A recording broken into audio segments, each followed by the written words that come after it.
Good evening. I thought I'd just do another little short video because a couple things came up and just some updates and from my last video, which was about the truth hurting some people. I know it does for some, and again, I've told people I used to like Star Wars and I liked all the first three movies. I didn't really care for the fourth. What they did to the Force in Phantom Menace was stupid. Okay. Again, in 1974, George Lucas and his cousin, in tandem, got me to his cousin's house and got me on the phone, and they stole Jedi Knights and the Force from me. And George Lucas promised that he would make me rich and famous. Okay. He lied to me. I was 7 years old. It was 1974. That's 3 years before Star Wars came out. And to put the icing on the cake, that was in April, late April of 1974. And if you look at his first document where he come out and put eyes only for Star Wars, the first mention of Jedi Knight was in that, and it was May. He printed it in May to say, because I was right at the end of April, so he didn't have a month to put all the Jedi Knight in there because he didn't learn it until the end of April. The reason I know that that's when it was is because we moved to Florida after that, and before that I didn't know Jack Hamburger, okay, which was his cousin. And to explain further, on April the 4th, 1974, April 3rd, sorry, the tornado hit Louisville. Okay, that big tornado. If you don't know any history, you can go back and look about the tornado that hit Louisville in 1974. That Easter, our parents got us some great big baskets, you know, and one of the things that was in our baskets was some little swords. And I think they were in my older brother's basket, but I remember there being these little inflatable bunnies. These baskets were pretty big, you know, and it was that later that week. Okay, Easter Sunday was on the 14th of April, 1974, and that week is the weekend of the 20th. On the 20th,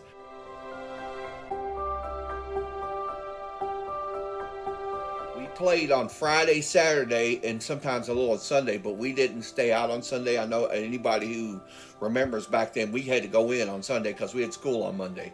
And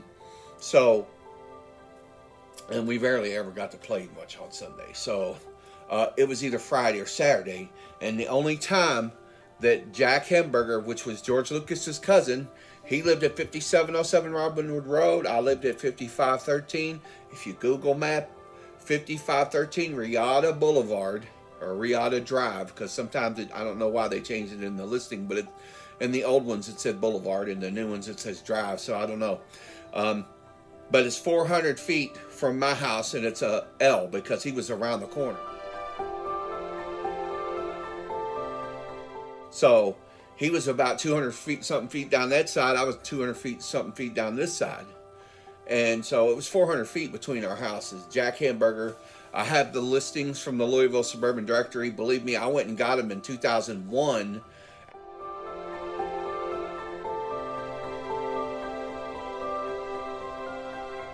Actually, I started getting those in 2002, 2001, late 2001, 2002, after they told me to stop writing because I was being nice to him when I remembered all this, and he tried to have me arrested. He sent an FBI agent to my house. He played like he was somebody else, looking for somebody else, got a feel for me. Then he came back later after I'd written another letter to George Lucas and said, you need to quit writing him. I didn't listen to him because I wasn't saying nothing threatening. I was just trying to say, hey, remember me, you know, from 1974. And he tried to have me arrested over that. I've never been to jail in my life. I don't make up stories about people, okay? If I'm telling you this because it's true. He took Jedi Knights and the Force from me in 1974, and I did not get anything in return from him, and he lied to me. He lied to me in my face, or on the phone anyway. And he's a, I'm not going to say what he is, but he's a criminal. That makes you a criminal because that's oral fraud. You told the little 7-year-old kid you were going to do something just because he's 7 years old. You think you don't have to keep the contract you made? You're not a man if you can't keep the contracts you make. I don't care who you are, how much money you have. If you make a contract with someone, you're bound to that contract that you made, or otherwise. You made a contract. Be a man. Keep your word. Okay? Well, now at this point, it's been 48 years since he stole Jedi Knights in the Force from me. I started trying to tell the truth in 2000, 2001. He tried to shut me up. He tried to have me arrested by the Bedford police. He threatened me, so I stopped writing. But I still kept telling people. That's when I sent off to the library, got all the records, and I kept getting the wrong year because Jack Hamburger didn't live there yet in 73. So I had 73, 74. He didn't, or 72 and 73, because I was trying to get ahead of it. Well, he didn't get there till either really late 74 or 73 or early 74. And so I didn't have any. So he couldn't have been there, see, until then. Jack Hamburger, George Lucas's cousin. So there's no way this could have happened at any other time, you see, because he wasn't there before, and then I wasn't there after April. I mean, we left either at the end of April or the beginning of May, because I think we were in our last week of school or something when we left and went to Florida. And then when we were in Florida, I went into the house and put Jedi Knights in the Force on a piece of paper. My younger brother goes, nobody's going to steal that stupid thing. The only time we lived in Florida and around that time at all was 1974. So there's no other time I could have wrote Jedi Knights in the Force on a piece of paper and put it in my document sleeve, because I keep telling you on these other videos, there was 3 document sleeves. There was my brother David's, mine, and my brother Vince's. You know, because my older brother's Vince is the oldest. Then me, I'm in the middle, and then David was the youngest. We all 3 had one. They were put in a storage bin after 2000. Me and my mother, I went down to Port St. Lucie. Let me go back up a step. In late 1999, my mother was sitting there telling my friends about how I fell on a stick, on a Tinker toy. And I'm like, that's not what happened. I was in this kid's backyard running around, and he pointed a piece of rebar at my face. And it was that brought all this back. It was the start of it. That was the start of me remembering. And I still didn't remember at this point.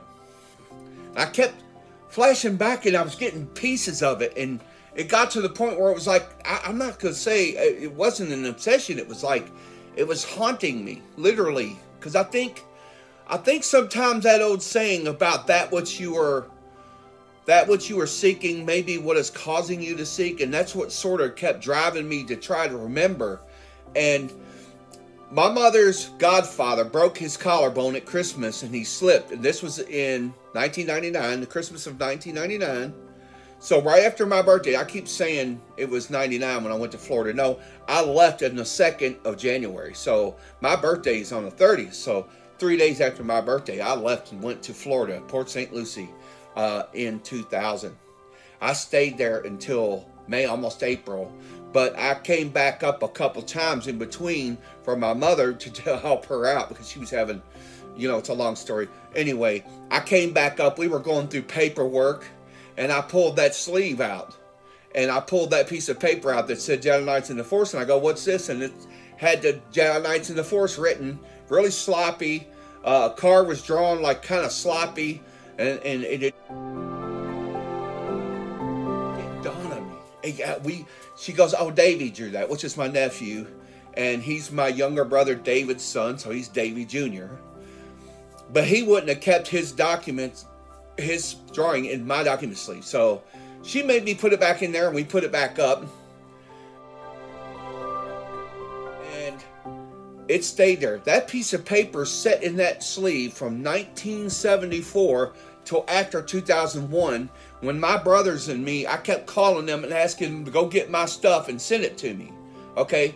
So, and I'm not even sure right then that that's when they could have been listening, if they were listening. And I believe someone was, because I never ever mentioned that piece of paper to anyone But my mother knew in 2000. She probably didn't even realize what it was, even in 2000.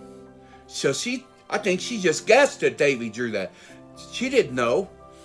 And my younger brother and my older brother sat right there at the table in Florida in 1974 when I was drawing it. My older brother told me how to spell Knight, but neither one of them ever actually took that piece of paper and looked at it. I folded it up, put it in my document sleeve, and it's sitting there from 1974 until after 2001. Again, and the reason I say 2001, because that's when the FBI agent came to my house in 2001. But even then, I don't think it was months before I called them, or maybe even the next year before I called them and asked them to go get it. And I asked them a couple times throughout the time after 2001 till I think, and I was living in Sagamore Hills, I even asked them once or twice. So, which me and my wife moved to Sagamore Hills, Ohio. And then we moved to here, which we're in the same exact zip code, so it's just right down the street. Anyway, the whole thing is they didn't know it existed. I didn't even remember what it was until 2000, late 2000, when I was sitting there and it all came back to me, and I was like, I was just sitting there, and it like the whole thing just came back to me. And I remembered running in the yard. I remembered the rebar hitting the roof of my mouth. I remember how it scraped. The roof of my mouth was sore. And then they glued my palate up. And for months I had this plastic sheet. Because it's not like regular super glue. It's like slick like plastic. And the whole roof of my mouth was like that for months. And when we went to Florida, I was rubbing it. We were outside playing, and I was rubbing it with my tongue, and that's when I remembered. I was sitting there rubbing. I remembered Jack and the whole thing. So I went in the house and put it on paper. And my younger brother goes, "That's stupid. Nobody's going to steal that." So I went in there. Him and my older brother sat down around the kitchen table while I wrote it. And my mom told me how to spell Jedi. I said, "How do you spell Jedi?" She goes, "I guess it would be J-E-D." It's kind of ironic that he ended up spelling it the same way because he couldn't have known. But I guess that would just be enunciated that way. But nonetheless, it got put in a document sleeve. I kept it there. It was put in storage after my mother moved, and she had a bunch of problems. So everything of ours went into a storage out in the country. It was not in Louisville, Kentucky. It was out in the country in someone's attic for a while, and then it went into a storage shed. All three of our document sleeves, my brother David's, Vince's, and mine, were right there together.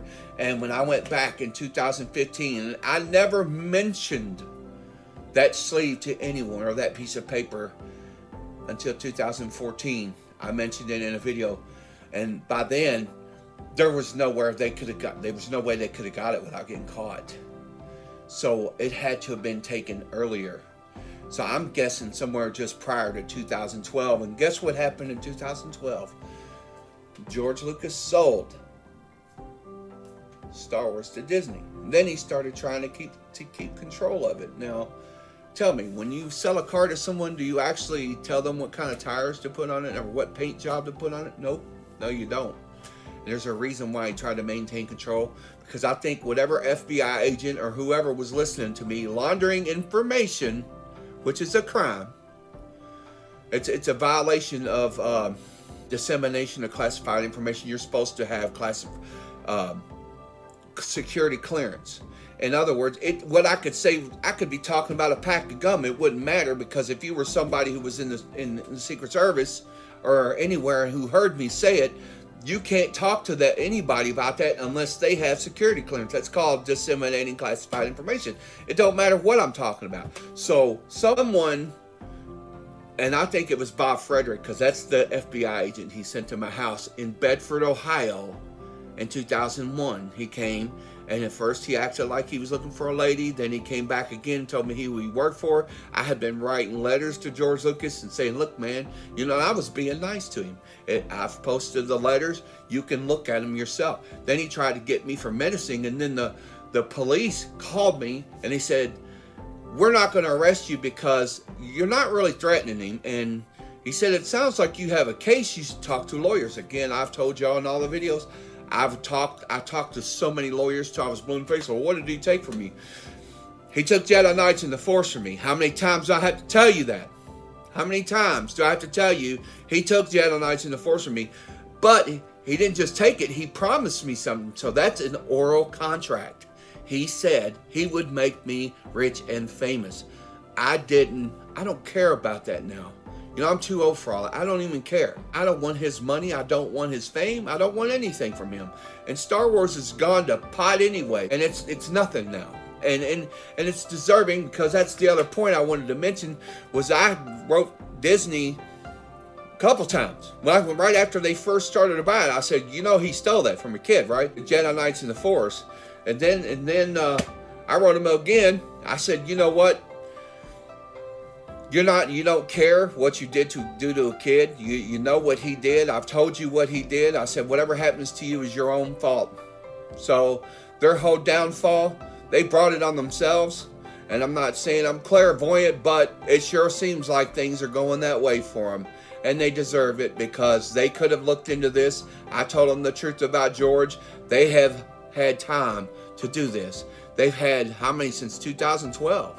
They've had 11 years to look into what I told them about George Lucas and his cousin Jack Hamburger and how they stole Jedi Knights and the Force, and they've not done it. So whatever happens to them, their own doing. It's their own fault. And by the way, I just wrote a book. I got a book out on the market. It's on Amazon. It's fiction. So I'm going to write several fiction books, and I'm planning on eventually writing my biography, which it's going to come up in my biography. And little things might come up here and there in some of my fiction books, but we'll see. And y'all take care. And I'm going to get my books out. And this one I just wrote is about Dracula. I did a lot of research on it. And it's not really your typical jump through the window and bite somebody in the neck, blood-sucking vampire book. So I did a different take on Vlad. I did a lot of research on Vlad himself. A lot of history, a lot of geography, a lot of everything involved in this book. And I did a lot of research for it. And it's a totally different take on Dracula. And it's going to be in 2 parts. The first part is out on Amazon. It's called Book of Dracula.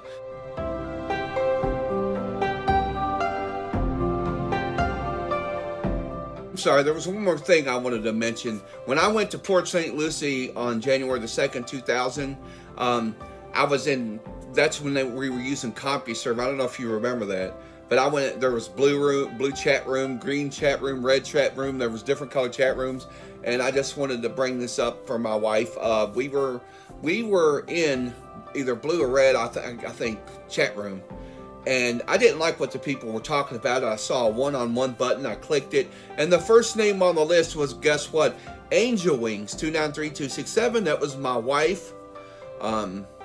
Because I'm, you know, of a religious, you know, I don't go to church every Sunday, but I've always believed in God. So that was the first name on the list. I tried to talk to her. She kind of blew me off, and I was still in CompuServe, but I left the chat room, and she came on a little while later and started talking to me, and we ended up married for almost 20 years. She 19 and a half before she passed away. She passed away on August 26th, 2020, 10 days after her 49th birthday from a pulmonary embolism. But I just wanted to mention that, and that's when I was in Port St. Lucie, Florida. So that was the last time I was in Florida that I met her, and that was in March, early March, about the time I met her. And then I moved back to Louisville for a while, and then I moved to Ohio. Anyway, take care. 18 U.S. Code 798, disclosure classified information. I wanted to mention something real quick. If you disagree, if you don't think I created that piece of paper in 1974, which is when I did create it, if you think it was created after Star Wars came out, in 1977, my mother's stuff was all in storage, including that document sleeve that I put that piece of paper in, and she was stationed in Darmstadt, Germany, and then when she moved back to the States in 81, we were living off base with her in Savannah, Georgia. She was stationed in Hunter Army Airfield. So even then, our stuff was still in storage back in Kentucky, and I could not have put that piece of paper in there after Star Wars came out.